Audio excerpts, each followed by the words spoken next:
लाखों श्रद्धालु पवित्र गंगा में डुबकी लगाकर अपने पापों का प्रायश्चित करते हैं। गंगा के किनारे का माहौल अद्भुत था। साधु संतों की टोली, नागा बाबाओं के झुंड और हर जगह से आए तीर्थ यात्रियों का विशाल जमावड़ा देखकर ऐसा प्रतीत होता था मानो समूचा ब्रह्मांड गंगा की गोद में समा गया हो।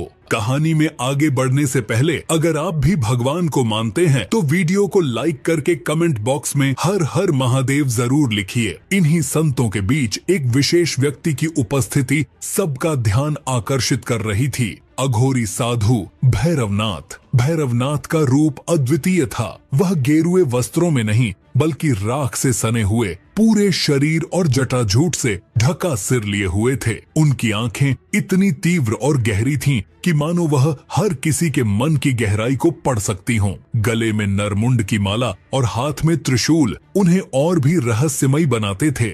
भीड़ उनके चारों ओर इकट्ठी थी। कुछ लोग उनके चरण छू रहे थे तो कुछ डर से उनके करीब जाने की हिम्मत नहीं कर पा रहे थे। साधु ने धीरे धीरे गंगा की ओर कदम बढ़ाए। उनकी हर हरकत में एक अलौकिक शांति थी। उन्होंने गंगा में स्नान के लिए प्रवेश किया और जैसे ही पानी में डुबकी लगाई, ऐसा लगा मानो गंगा की लहरें खुद उन्हें स्वीकार कर रही हों। उनके चारों ओर इकट्ठा हुए लोग हर हर महादेव का जय घोष करने लगे। इसी बीच अचानक पुलिस का एक बड़ा दल घाट पर पहुंचा। सिपाहियों की वर्दी और उनकी गाड़ियों के शोर ने माहौल को गंभीर बना दिया। भीड़ ने पीछे हटना शुरू कर दिया, लेकिन भैरवनाथ वहीं शांत खड़े रहे, जैसे इस सब का उन्हें पहले से आभास हो। पुलिस इंस्पेक्टर ने भीड़ की ओर देखते हुए आवाज लगाई, यह अघोरी साधु लोगों को ठग रहा है, इसे तुरंत गिरफ्तार किया जाएगा। भीड़ में हलचल मच गई। कुछ लोग विरोध करने लगे तो कुछ कानाफूसी करते हुए चुपचाप तमाशा देखने लगे। पुलिस ने बिना समय गवाए भैरवनाथ को घेर लिया। इंस्पेक्टर ने गुस्से में पूछा, तुम यहाँ क्या कर रहे हो? क्या तुम नहीं जानते कि ठगी और अंधविश्वास फैलाना कानूनन अपराध है? भैरवनाथ ने शांत स्वर में उत्तर दिया, मैं केवल अपनी साधना कर रहा हूँ। मेरा गंगा के अलावा किसी से कोई लेना देना नहीं। उनकी आवाज में इतनी गहराई थी कि कुछ क्षण के लिए पुलिस अधिकारी भी ठिठक गए, लेकिन वे अपने इरादे से पीछे नहीं हटे। पुलिस ने उन्हें भीड़ के बीच से घसीटते हुए अपने वाहन तक पहुंचाया। लोगों ने विरोध किया, लेकिन पुलिस के तेवर देखकर कोई अधिक बोलने की हिम्मत नहीं कर पाया। भैरवनाथ ने बिना किसी प्रतिरोध के खुद को गिरफ्तार करवा दिया। जैसे ही उन्हें गाड़ी में बैठाया गया, घाट पर एक अजीब सन्नाटा छा गया। ऐसा लगा जैसे गंगा की लहरें भी इस अन्याय पर क्रोधित हो उठी हों। घाट पर मौजूद लोगों के मन में कई सवाल उठने लगे। कौन था यह साधु? क्या सचमुच उसने ठगी की थी या वह किसी गहरे रहस्य का वाहक था? गाड़ी जब साधु को लेकर चली गई तो उनके पीछे पीछे गंगा की लहरें जैसे कुछ कहने की कोशिश कर रही थीं। पुलिस की गाड़ी महाकुंभ के कोलाहल से दूर होती चली गई। गाड़ी में सन्नाटा पसरा हुआ था। अघोरी भैरवनाथ गहरी शांति के साथ बैठे थे। उनकी आंखें बंद थीं, मानो वे इस संसार से परे कहीं विचरण कर रहे हों। इंस्पेक्टर राठौड़, जो अपने कठोर रवैये के लिए प्रसिद्ध थे, उन्हें घूरते हुए बोले, तुम जैसे लोग धर्म के नाम पर भोले भाले लोगों को मूर्ख बनाते हो। अब सच उगलने के लिए तैयार हो जाओ। भैरवनाथ ने अपनी आंखें खोलीं। उनकी नजरें इतनी तीक्ष्ण थीं कि राठौड़ एक पल के लिए असहज हो गए, लेकिन वह अपनी भूमिका निभाने में पीछे नहीं हटे। गाड़ी जेल की ओर बढ़ रही थी और राठौड़ बार बार साधु से सवाल कर रहे थे, तुमने कितने लोगों को ठगा है? किसके कहने पर यह सब कर रहे हो? लेकिन साधु ने कोई उत्तर नहीं दिया। वह चुपचाप बैठे रहे, जैसे उनके आसपास की घटनाओं का उन पर कोई असर ही नहीं हो रहा था। यह चुप्पी इंस्पेक्टर के लिए और भी असहनीय हो रही थी। इंस्पेक्टर के दिमाग में महाकुंभ में घटी घटनाओं की तस्वीरें घूमने लगीं। सुबह ही उन्हें सूचना मिली थी कि एक अघोरी साधु लोगों को ठग रहा है। कई तीर्थयात्रियों ने शिकायत की थी कि भैरवनाथ नामक यह साधु पूजा पाठ और गंगा स्नान के नाम पर लोगों से धन और गहने ले रहा है।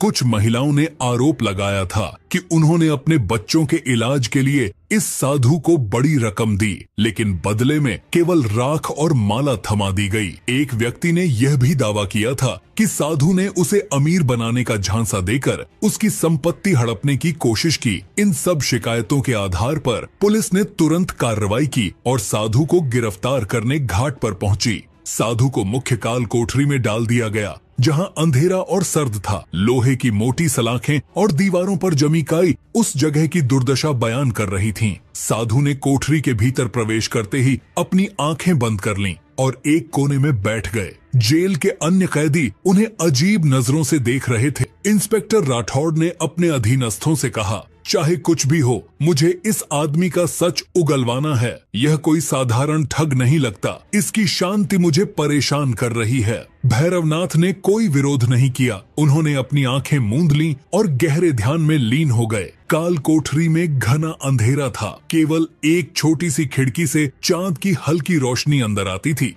लेकिन वह भी अंधेरे को चीरने में असमर्थ थी। कोठरी के आसपास अजीब सी सरसराहट सुनाई दे रही थी, जैसे वहां कोई अदृश्य ताकत मौजूद हो। इन बातों के बीच भैरवनाथ शांत थे। वह अपने त्रिपुंड ललाट और गले में पड़ी नरमुंड माला के साथ बिल्कुल अचल बैठे थे। ऐसा लगता था जैसे वह खुद को इस संसार से अलग कर चुके हों। पहला संकेत आधी रात के करीब कोठरी के पास तैनात एक सिपाही को हलचल महसूस हुई। उसने देखा कि कोठरी के अंदर का माहौल बदल रहा था। वहां हल्की हल्की गूंज सुनाई दे रही थी। ये गूंज किसी मंत्र की तरह लग रही थी। सिपाही ने डरते हुए अपने साथी से कहा, क्या तुमने यह आवाज सुनी? लेकिन उसके साथी ने कुछ नहीं सुना। सिपाही ने साहस जुटाकर कोठरी की ओर देखा। उसने देखा कि भैरवनाथ के चारों ओर एक हल्का प्रकाश फैलने लगा है। कोठरी की अंधेरी दीवारें उस प्रकाश से चमकने लगीं। साधु गहरे ध्यान में लीन थे। उनकी आंखें बंद थीं, लेकिन उनकी उपस्थिति इतनी प्रबल थी कि जेल की दीवारें तक उनकी ऊर्जा को महसूस कर रही थीं। उनके चारों ओर बहने वाली अदृश्य ऊर्जा ने वहां के माहौल को बदल दिया था। इंस्पेक्टर राठौड़ की बेचैनी। राठौड़ अपने कार्यालय में बैठा था, लेकिन उसका ध्यान बार बार काल कोठरी की ओर जा रहा था। उसने अपने सहायक से कहा, मुझे समझ में नहीं आता कि यह आदमी इतना शांत क्यों है। कोई तो कारण होगा। क्या पता यह ठग हो या इससे भी कुछ बड़ा। राठौड़ ने खुद जाकर कोठरी का मुआयना करने का निश्चय किया। जैसे ही वह कोठरी के पास पहुंचे, उन्होंने साधु के चारों ओर फैले उस हल्के प्रकाश को देखा। राठौड़ ठिठक गए। उन्हें ऐसा लगा जैसे वह उस साधु की ऊर्जा से खींचते जा रहे हों। राठौड़ ने अपनी हिम्मत जुटाकर भैरवनाथ से पूछा, तुम कौन हो? क्या सच में तुम ठग हो या यह सब कोई चाल है? भैरवनाथ ने धीरे धीरे अपनी आंखें खोलीं। उनकी आंखों में एक अद्भुत चमक थी। वह बोले, मैं वही हूँ जो सबके भीतर है। तुम मुझसे जो प्रश्न कर रहे हो उसका उत्तर अपने भीतर खोजो।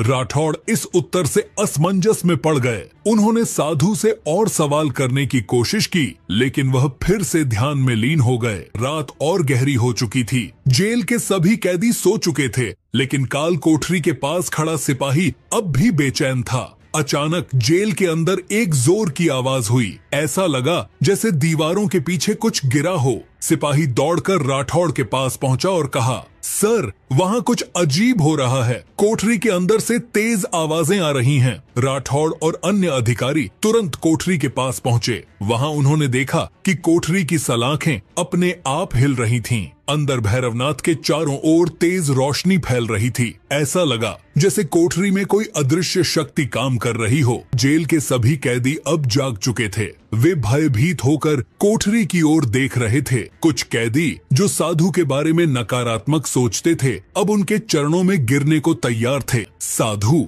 जो अब भी कोठरी में ध्यान मग्न बैठे थे, अपने भीतर के सफर पर निकल चुके थे। इस ध्यान के दौरान उनके अतीत की झलकियां प्रकट हुईं। भैरवनाथ एक छोटे से गांव में पैदा हुए थे। बचपन से ही उनका झुकाव आध्यात्म की ओर था। वह घंटों जंगल में अकेले बैठकर ध्यान करते थे। गांव वाले उन्हें अजीब समझते थे, लेकिन उनके भीतर की शांति और दृढ़ता ने उन्हें हमेशा विशेष बना दिया। एक दिन एक रहस्यमयी साधु उनके गांव आए। उस साधु ने भैरवनाथ को पहचान लिया और कहा, तुम कोई साधारण बालक नहीं हो, तुम्हारे भीतर कुछ ऐसा है जो पूरे संसार को बदलने की क्षमता रखता है। तुम्हें भगवान शिव के मार्ग पर चलना होगा। उस दिन से भैरवनाथ ने साधु के साथ हिमालय की यात्रा शुरू की। वहां उन्होंने कठिन तपस्या की। हिमालय की कठोर ठंड में उन्होंने केवल राख और जड़ी बूटियों पर निर्वाह किया। उनकी साधना ने उन्हें अलौकिक शक्तियां प्रदान की, लेकिन यह सब उन्होंने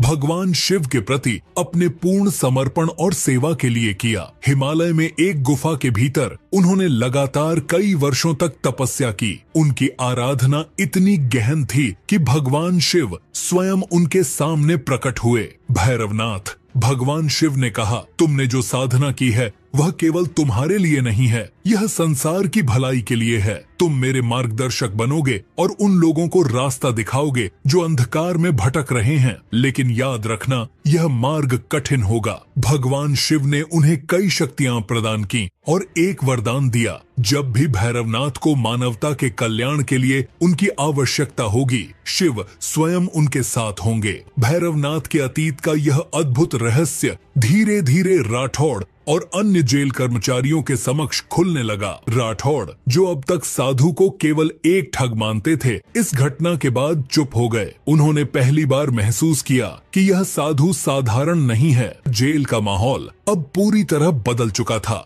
हर कोई अगली रात की प्रतीक्षा करने लगा। सिपाही, जो पहले साधु को लेकर शंकित थे, अब उनके करीब जाने से डरने लगे थे। कैदी, जो पहले उनका मजाक उड़ाते थे, अब उन्हें श्रद्धा की नजरों से देख रहे थे। राठौड़ ने अपने सहकर्मियों को बुलाकर कहा, इस आदमी के बारे में और जानकारी जुटाओ। मुझे इसके अतीत के बारे में सब कुछ पता करना है। मुझे यह जानना होगा कि यह आदमी कौन है और यह सब कैसे कर रहा है। राठौड़ अब पूरी तरह समझ चुके थे कि भैरवनाथ साधारण इंसान नहीं है। अगली सुबह इंस्पेक्टर राठौड़ ने भैरवनाथ के सामने जाकर कहा, मैंने जीवन भर नियमों और कानूनों का पालन किया है। मैंने हमेशा यही माना है कि दुनिया में अच्छाई और बुराई के बीच केवल कानून की रेखा खींची जा सकती है। लेकिन आप मुझे एक नई सच्चाई दिखा रहे हैं। क्या आप मुझे बता सकते हैं कि आप यहाँ क्यों आए हैं? भैरवनाथ ने गहरी सांस ली और बोले, मैं यहाँ इसलिए आया हूँ क्योंकि यह मेरे मार्ग का हिस्सा है। मैं यहाँ किसी के आदेश पर नहीं,